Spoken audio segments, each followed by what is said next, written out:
Children and young people who are admitted to the acute hospital with disordered eating and eating disorders can be a difficult group to manage. This cohort of patients differs to those admitted to an eating disorder or mental health unit, as they are not medically stable and require a hospital admission. These patients are often admitted due to their high risk of refeeding syndrome, which can happen if a patient is starved and then has nutrition introduced too quickly. This can lead to electrolyte abnormalities, encephalopathy, fluid imbalance, and cardiac failure. Close monitoring and daily blood tests are needed to manage this risk. Therefore, the focus of admission is on refeeding these patients in a safe way by challenging the eating disorder and re-nourishing the body and brain. Unlike support given in mental health units, hospital admissions are short to stabilise physical health. Admissions typically last at least 7 days, but can be longer depending on the case. We do not aim to treat the eating disorder, we aim to get patients in a physically stable state, moving out of starvation to enable specialist teams to treat the eating disorder cognitions.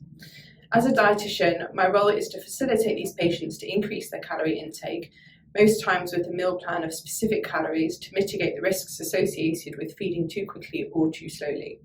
We aim to hypernormalize feeding with 3 meals and 3 snacks in a very structured and prescriptive way. Feeding these patients correctly gives them the right nutrition so that they can start to move out of their starvation states and continue with their community or inpatient treatment. Inpatient admissions can be challenging due to the patient's broken relationship with food and their disproportionate expectations of what even the smallest amount of food will do to their bodies. This patient group has the highest mortality rate of any mental health illness, so it's important that these challenges are overcome. Due to the nature of the eating disorder and the starvation state, firm boundaries are needed at mealtimes, and feeding is regimented with only specific options at mealtimes.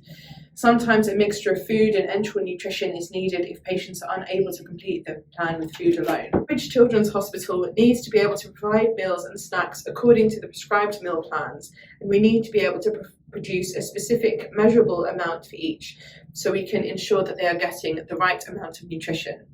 This will enable the dietitians and nurses to work cohesively, giving the best support for the formulation and delivery of the nutrition care plan by the multidisciplinary team.